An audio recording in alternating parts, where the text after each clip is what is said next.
Well, hi, and thanks for coming and joining me here in my shop for another journey into who knows where here. Really, I'm pretty much have done all I can do on this turntable for now. Thank you to the viewer who pointed out that the missing lever here is for sale on eBay. I purchased it. It's for sale in Toronto. So this lever is on its way here. Hopefully I can put it in. Number two, I've also ordered a new needle for the cartridge, but this needle cartridge distortion situation with this record player is just not adding up for me. So just to recap, when you play a record, certainly in the louder parts of the record, you can hear some distortion. It's quite obvious. It's too much to listen to. The sound quality is that bad. And the record player tends to skip, which could be an indication of a really badly worn needle. Needle so badly worn it can't grip the grooves anymore. Those two things go together, the distorted sound and the skipping. What doesn't go together is what this needle looks like under the microscope, which we're going to take another look at right now. So here's the needle. Now I've got it standing straight up. So the needle is straight up, pointed at the lens of the microscope. You get a very clear view of the needle there. It sure looks great. You know, every time I've looked at this thing, and these things are hard to look at under a microscope. It's not as easy as, at least that's been my experience, is that it's been much more difficult than you would imagine. I'll just look at it under a microscope and you'll see what's wrong. But doesn't seem to quite do that. So, but there is something very curious about this needle. I have not mentioned it. Just figure out the focus here. And that is not the diamond needle that we're looking at on the right-hand side. It's the left-hand side of the cantilever. So you see a bunch of dirt and probably fibers, clothing fibers hanging out behind there. The thing is, it looks to me, I'll make a little sketch and show you what I'm seeing here. Just take a look at it. And that's what you kind of see in the microscope. Now I'm going to sketch for you on a piece of paper what I'm seeing. Not that my sketch is going to help you understand what's going on, but let's give it a go here, because it's very strange, and I wouldn't mind hearing an opinion about it from some of you who have more experience with all this kind of stuff. So this is what I'm seeing. So just drawing, this is what I normally would expect to see. You have a cantilever coming out, and you have a needle. Usually there's a kind of a shafty thing, and then you have the needle. Sometimes the diamond is just this little tiny top part right up in here. Just this little tiny tip. It may look like this whole thing is a needle. That's what I would expect to see. What I'm seeing with this one is a big piece missing back here. So it looks like this. Well, hopefully I can draw this.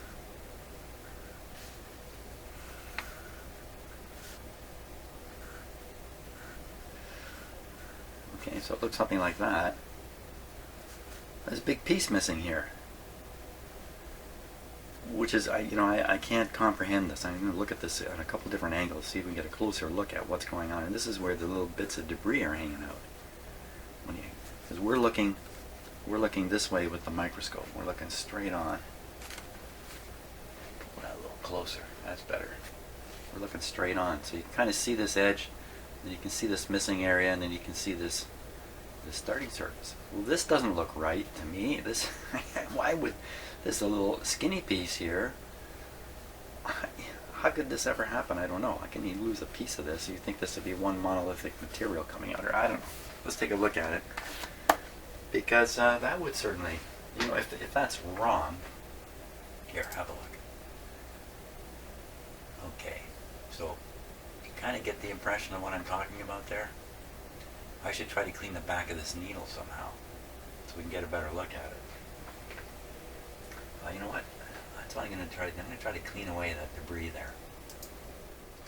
Certainly, this may not be the best way to clean this, but there's just a little bit of alcohol in there. It really is microscopic what I'm trying to clean. Maybe I'm just going to make it dirtier. Like I said, I have ordered a new needle, so I really don't care in the end. Okay, let's just try that. See what happens.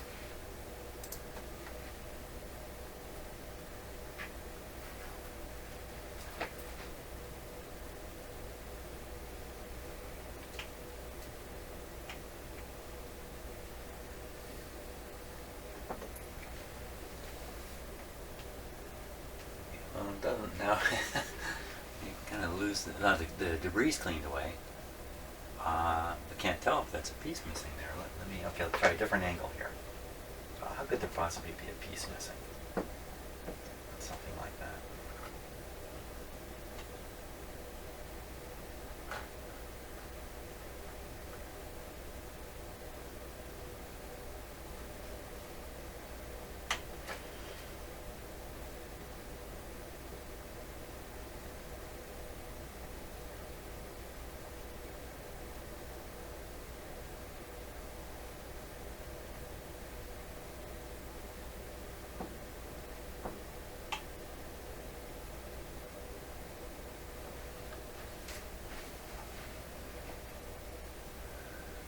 Once again, the needle looks really good.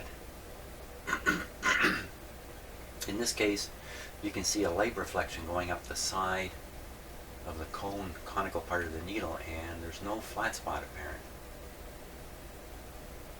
But what's going on with the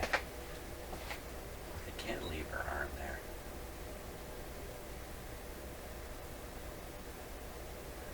Like, the next question would be, is that, you know, well, first thing really should be, that's probably the way it's supposed to be, and I'm just concerned about nothing. Number two, if it's not the way it's supposed to be, is that whatever's happened to it enough to make it misbehave? There's a fair bit of material there, sort of connecting the diamond holder to the cantilever.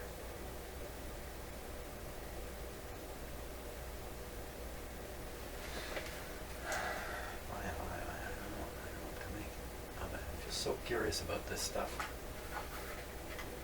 Let's look at it from the other side.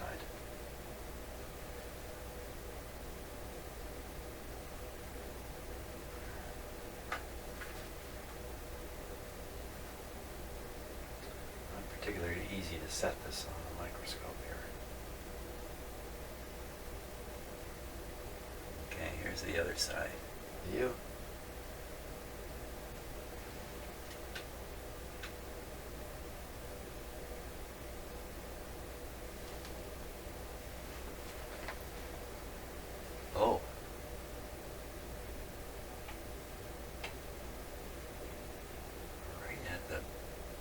Focus limit of my microscope, unfortunately. Wow, well, that doesn't look...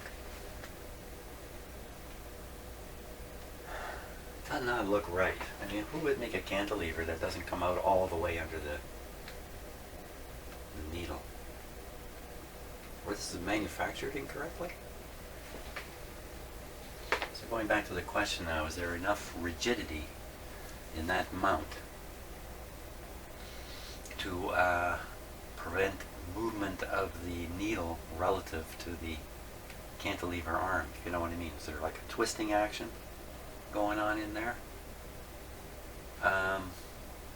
And if the needle is driven, I think it's driven up and down also while it's traveling through the groove. And when I look at that and I think about the needle being pushed up and down, you kind of see how weak that might be right in there. Maybe can I actually push on the needle? I can't imagine that. What, you know, looks big in the microscope, but she's mighty tiny here. What could I possibly hope to do pushing on it? I don't know. Get a grip of it here. This is not going to look good. This is a great big flat screwdriver coming in here.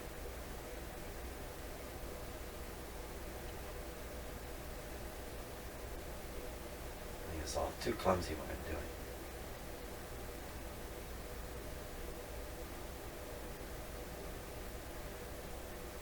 When I'm thinking, oh, I'll see the diamond kind of wiggle around relative to I just don't think so.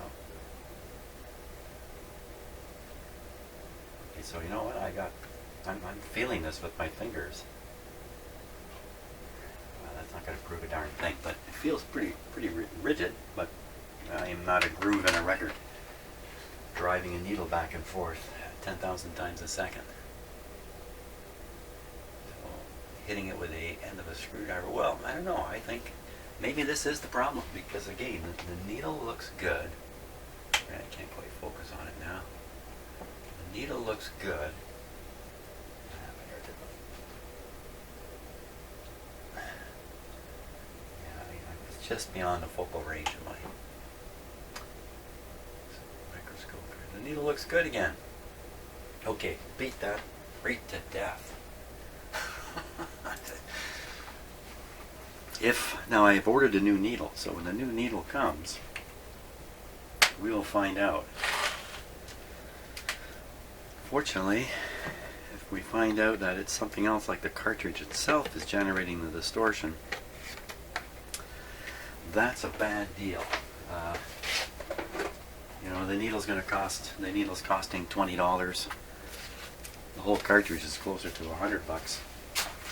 At $100, you're approaching the value of the turntable here. So, okay, I think. Let me check the clock here. It's not 8 o'clock. It's 9 o'clock. You know what? I should go ahead and do the maintenance on this guy. Let's do it. Let's do it, Jim. Those parts are coming.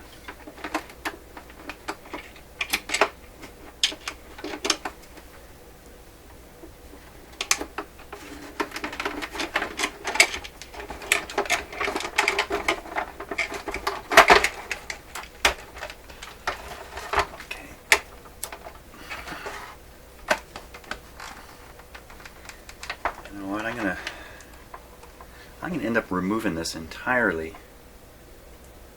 from the cabinet here so I can wash this thing properly.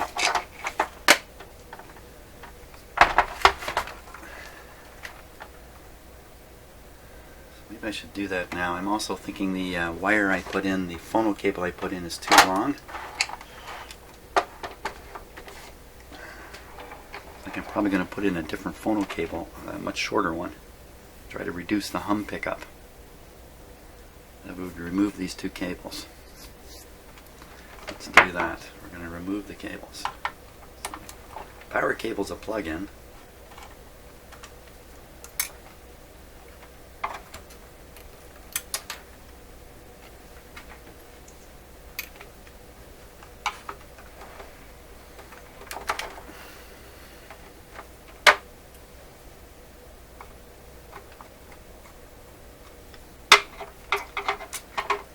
I hadn't said anything about it, but when I put the long phono cable on, I was a little suspicious. I know normally when you buy a record player, they come with fairly short phono cables.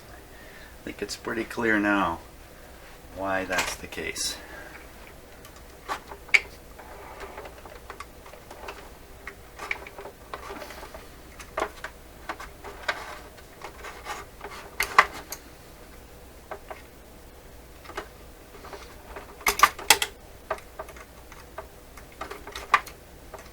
So I got a comment on a video that you have to watch out for the capacitance of the particular cable you're using, because the impedance of the circuit is high enough. A little capacitive reactance can start doing stuff. Let's see, put this back on or I'm going to lose it. My ohm meter told me the resistance of the cartridge was around 800 ohms. If it was very low, like 50 ohms or something like that, then any noise picked up by the cord would just be burned up in the 50 ohms.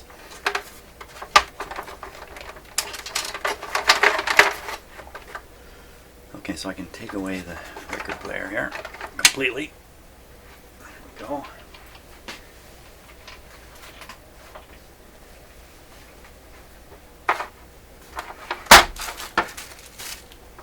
Yeah, this really is difficult. It's going to be difficult to clean this without completely submerging it.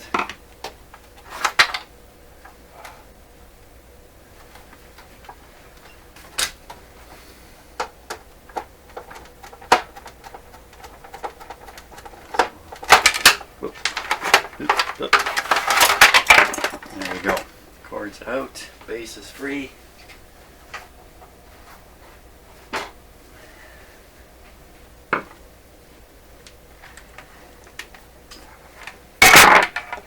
Danger, Jim, danger. Look at that, I took that cord off. Left this plugged in here. Mind you, the power was off to that. But you know, they say defense in depth.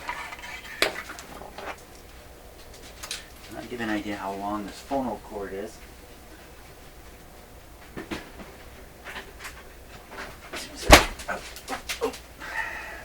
get it out of there. So this is how long the phono cord I just tried was.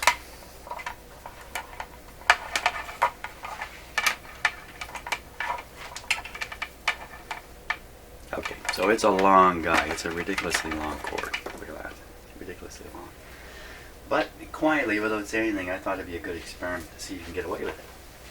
And the result is, it doesn't look like you can get away with it. So now we'll set these cords carefully aside and bring back the record player.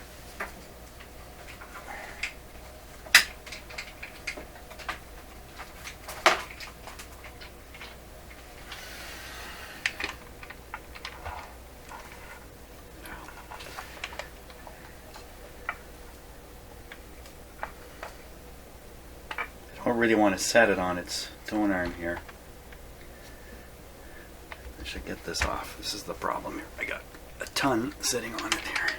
Some record players are kind of designed so you can set them on your bench and they actually sit flat. Not this one. Let's get this off of here. This is very heavy. That's one of the secrets of the dual turntable. Very heavy.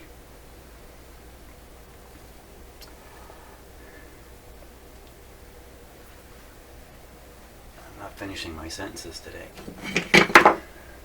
Very heavy platter.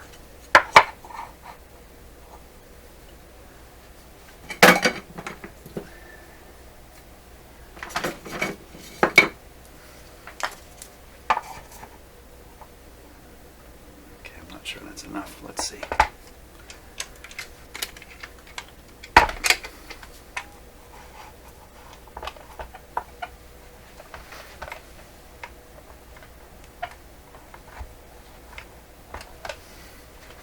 That's good.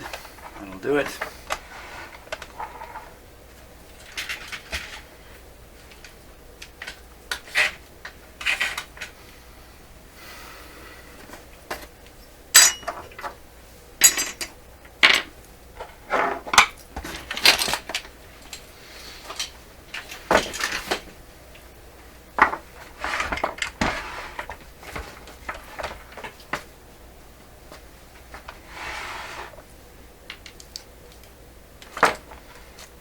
Okay, what do we got going here? Now, this looks like it's never been worked on, never been maintained, even though it all seems to operate really well. So let's just do a little test here. So that's still pretty greasy. So again, why it is this record player has survived so nicely and others don't, I don't know. A little bit of rust on here. Suggestion of some moisture. That's getting pretty dry down in there.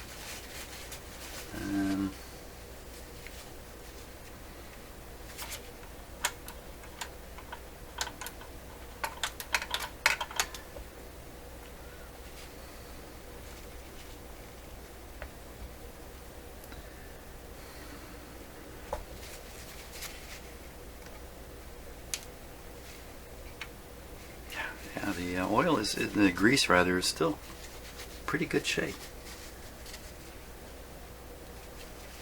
That has to be.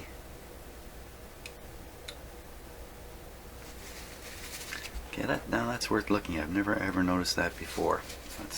Maybe this is something a little different about this model, or I've just never noticed it. Let me show you something here. Just need to grab back this camera.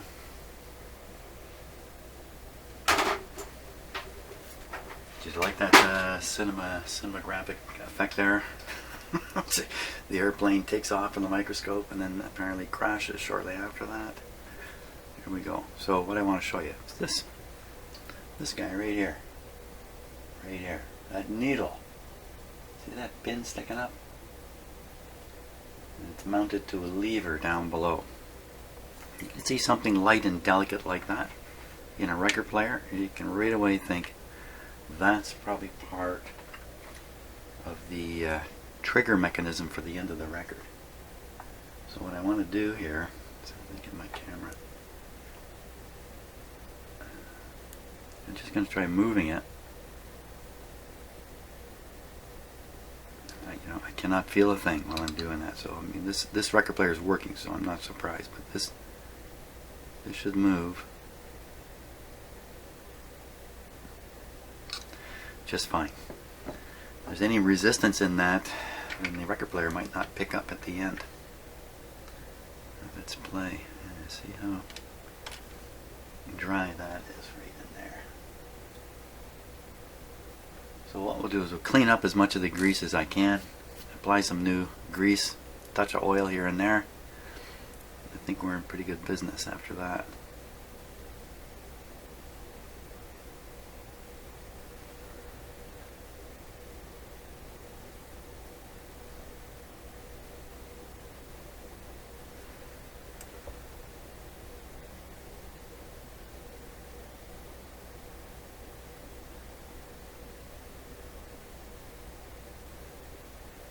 Great. There's another light, I think a light piece here. Of course the mechanism's in some kind of position where things are jammed or locked. Look at that extremely light spring there. What's that guy doing? What's he doing? I've got 3 settings here. Adjustment that's painted in place. I wonder if that's the anti-skate.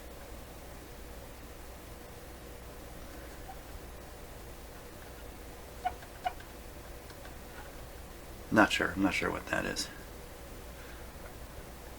Okay, and then this part here is the part that see back here the lever gets pushed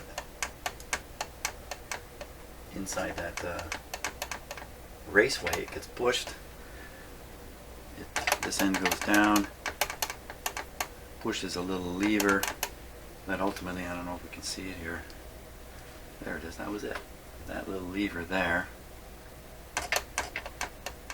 which bumps the bottom of the tone arm and lifts it. So it all starts back here, like a seesaw.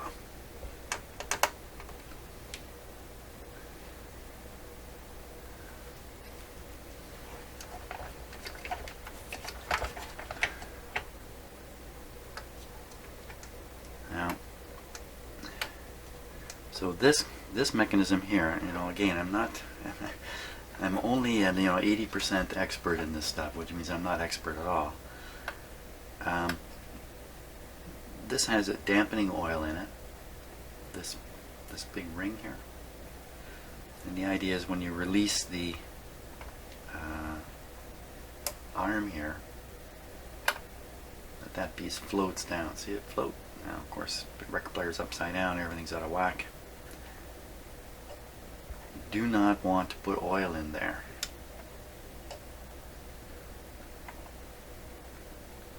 That's just fine the way it is. Okay, like I said, clean up time here.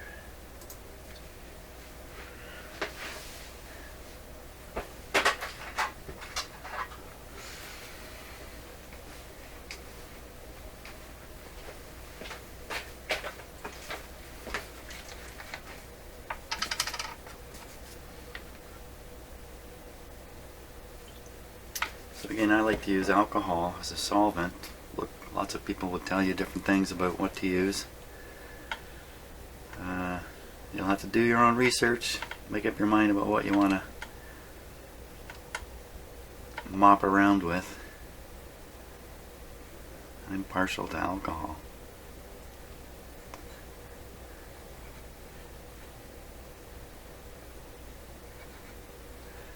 So even if it doesn't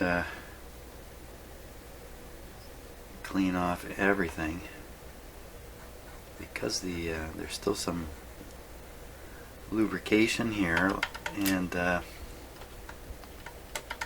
think I kind of wake it up a little bit with a bit of alcohol. Of course, I think the alcohol would volatilize away pretty quick, and you'd be back to the gluey stuff.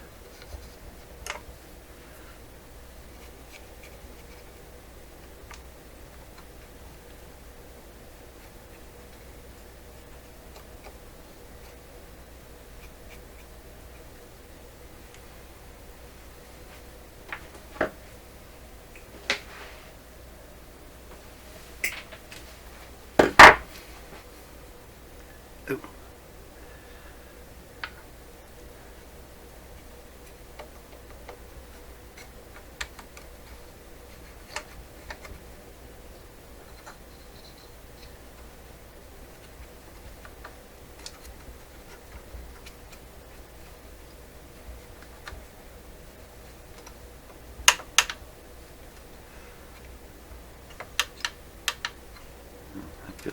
That feels like part of the trigger mechanism there.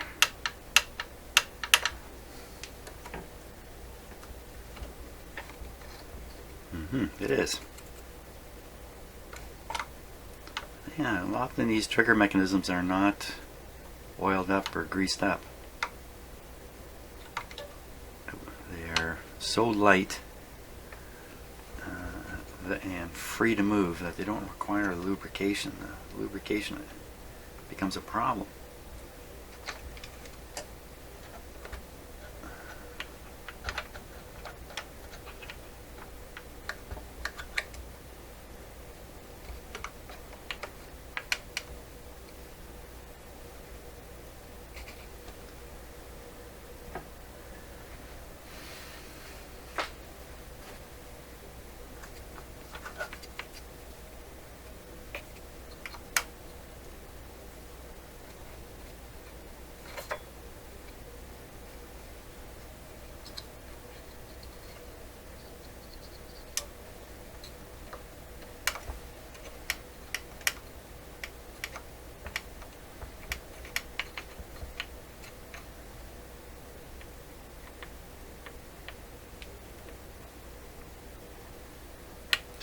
This is the part, it's another rocking horse type deal.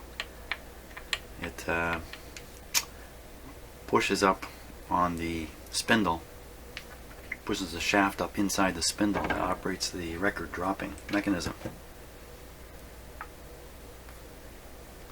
So we don't have that spindle in here, so this piece is going to push against nothing, I guess. But that's a fairly hard working thing too.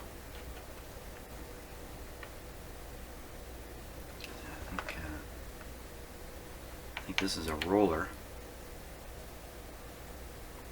I don't think it's rolling.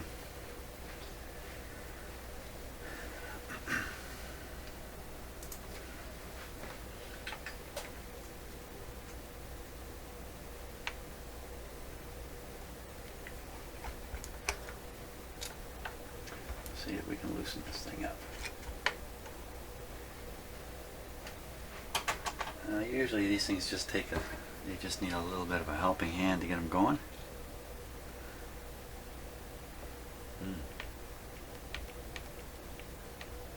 Now, I don't want to squeeze it too tight. So that's not happy about moving at all. Let's give it the alcohol treatment here.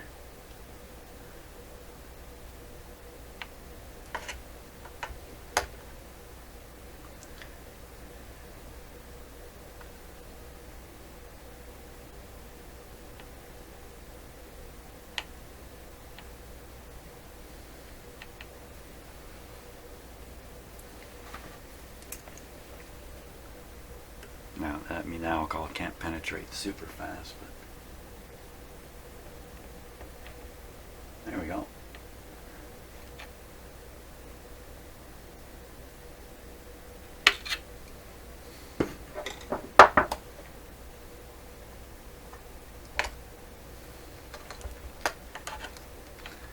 So this thing's happy to skid along the way it was, especially this record player, since it's not doing any work, it's not lifting any records. But it's better to have a roll. Maybe a rock and a roll. Perfect for a record player.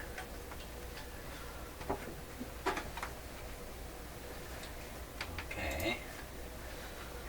Now,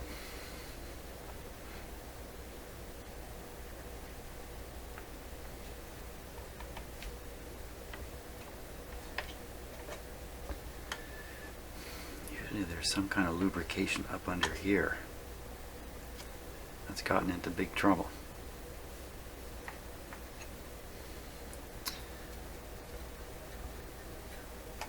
Turn this here. We'll go down. Look at that.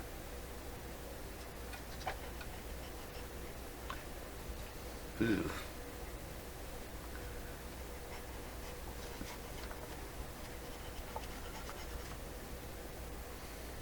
Wow. It's mighty ugly.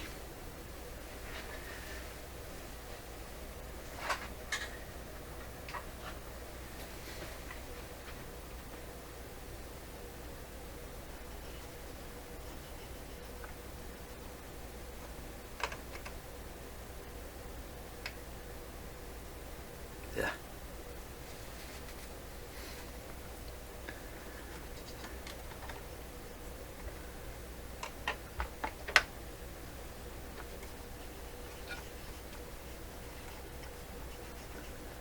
Okay, take a look at that with the other camera, see what it looks like.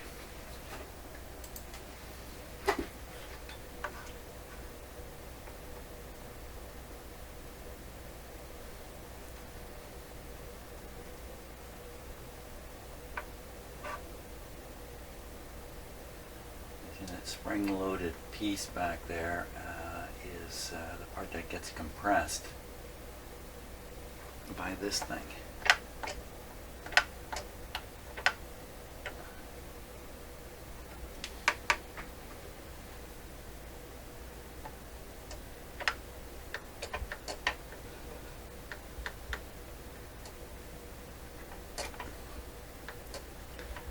Okay, feels pretty good.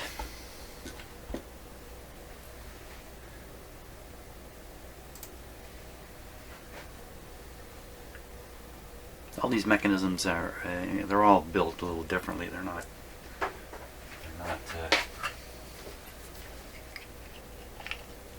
they're all kind of doing the same thing, you know, like a don't arms lift. They all get around to lifting it in different ways. Okay, let's put in some of this. This is synthetic grease.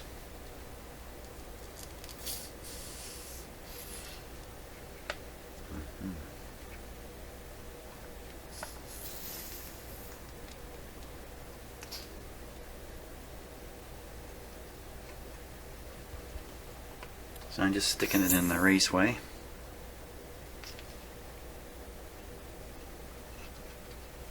It'll get kind of moved around when the mechanism operates. Okay, there's a skidding surface here. A little bit of dirt.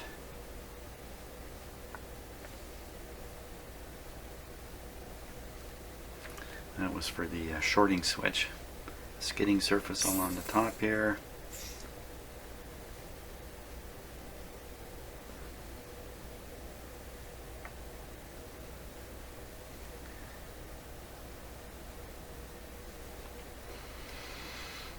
Okay, skidding surface under here.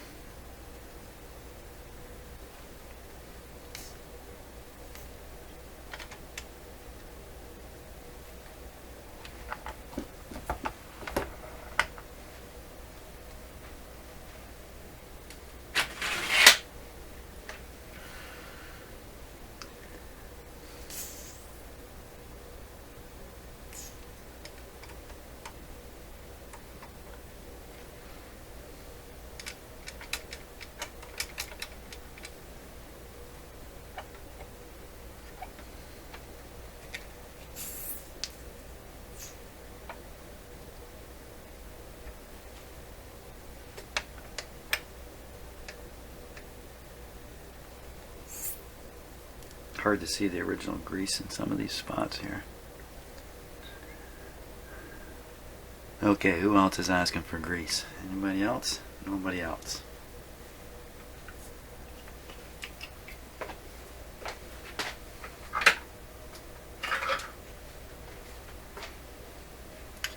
For oil, that's your regular household oil there. 3-in-1 oil, multi-purpose. No, no, no. This is what you really want. Motor oil, not engine oil, motor oil. Something long lasting since 1894. They must know what they're doing by now. Somewhere here it should say synthetic. Okay, I don't spot it, but anyway, it's synthetic oil. And we're going to drip just a little bit of this here and there. Where exactly? Here and there.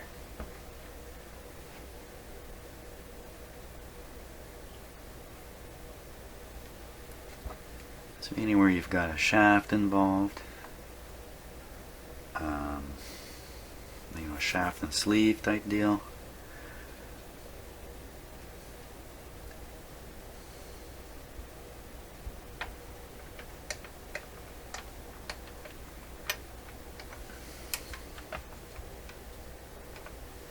This is where the missing knob goes. So I'll be disassembling all this to put the new knob in when it comes. It's very sticky sort of movement. That's okay though. Well, I don't see much else to oil here really. I don't want to just go crazy with the oil.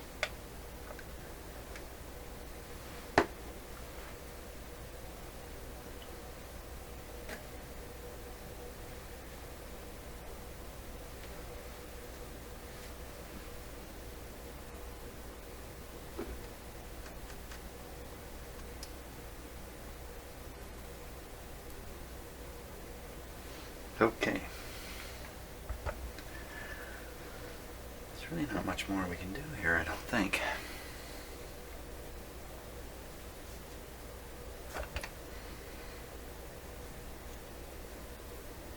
Okay, the motor. We could do the motor. Why don't we do the motor? Let's do the motor. This guy's going to be in excellent shape. Why go short now? So I'll take the lower bearing off.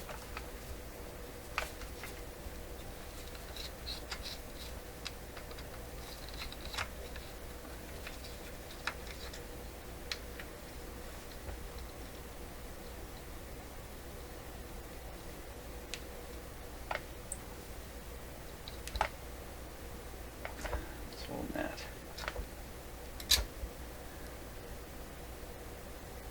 Some kind of glue or adhesive is stuck in there.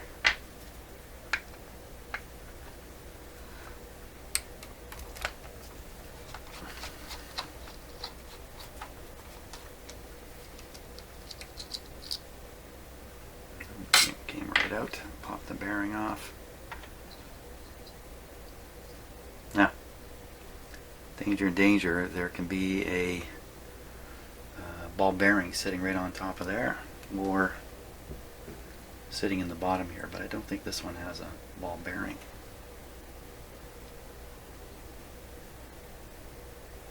So this shaft has a rounded surface on it, so it's making a ball bearing like contact.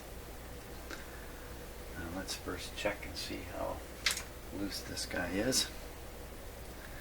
There's what they call it is a shaft, receiving shaft if you like for this, and it gimbals around. It's very sticky in this one. There, that loosened it up. It gimbals around to find exactly the right position to minimize the drag on this shaft. It just kind of does that naturally. Now, so we're going to put a little bit of oil in here for sure, because I'm sure it's dry. Oh, oil oil everywhere but inside. Oh, that's terrible.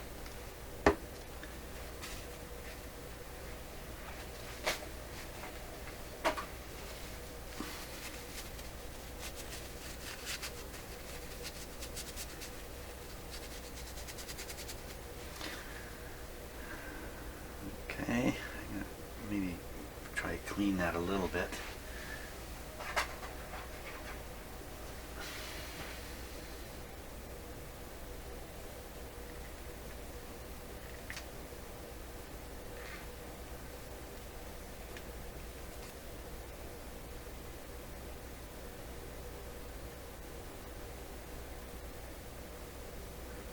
My Q-tip's a little big. Look at that black dirt that came out of there.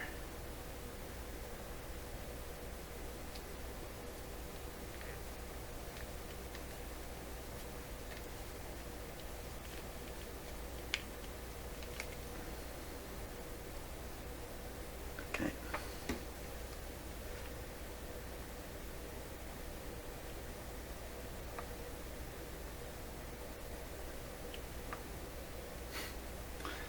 I'm worried about putting too much oil. There, that's a big honking drop. It didn't seem to go right inside where I want it to go. It seemed to keep going around the edge here. I can deliver some with this guy right.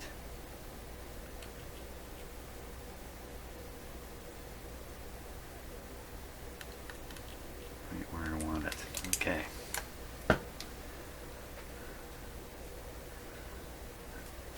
Put it back on.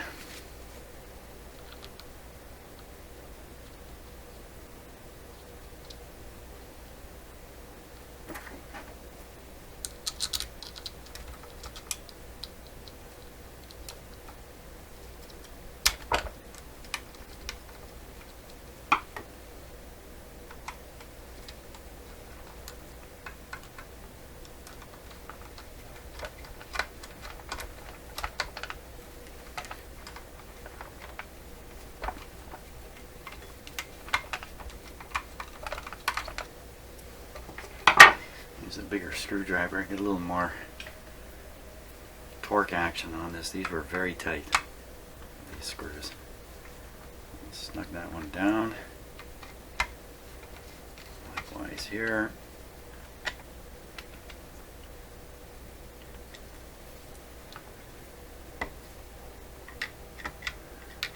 Make sure the motor can turn. Of course it can.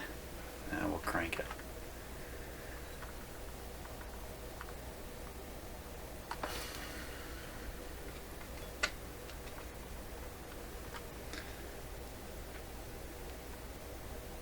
That's plenty tight. Okay.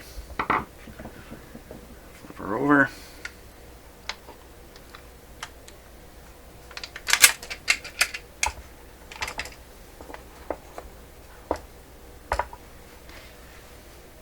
It's sitting on the motor housing, but that's okay.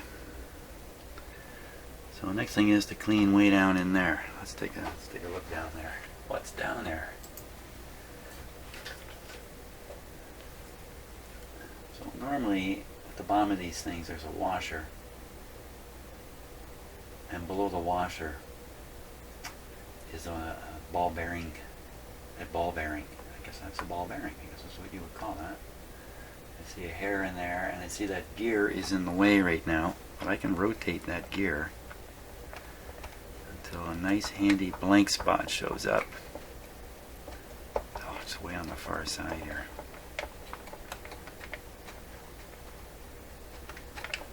Here it comes. There's the blank spot. Now with some luck you can get that.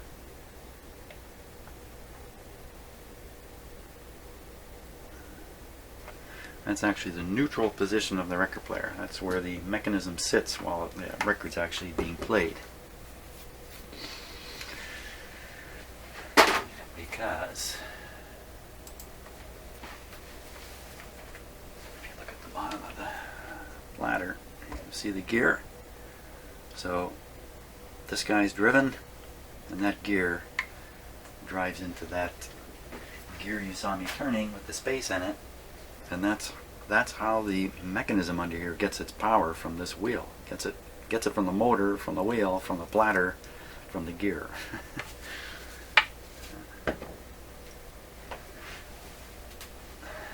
And once it turns that big yellow plastic wheel once around, the gap in the teeth shows up and it stalls. When the gap reaches the driving gear, it stalls. Hey, that's how these things work. Okay, next, try and get that out of there. I have the feeling I'm not going to get it out of there.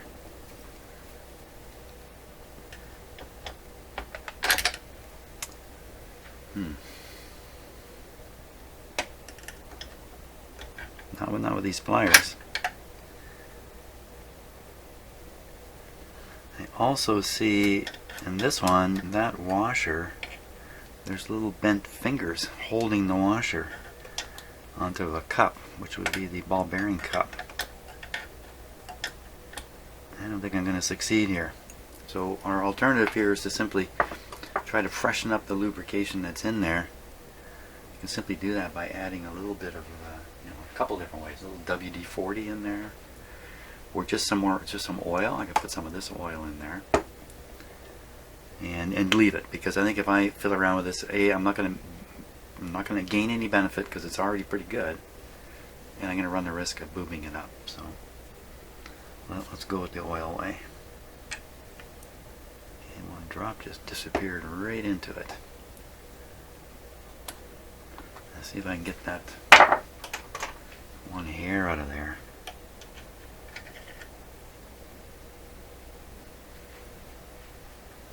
Okay, that's out. Yeah, I've done record players that were obviously owned by teenage girls. They're just full of hair. Okay, on the other hand, that could be an explanation as to where my hair is gone. Maybe my hair is distributed through 100 record players now. Okay. Now what about this guy? Now again, this thing's working pretty good. Why would I even fiddle with this at all? But I will check it. It's my nail here.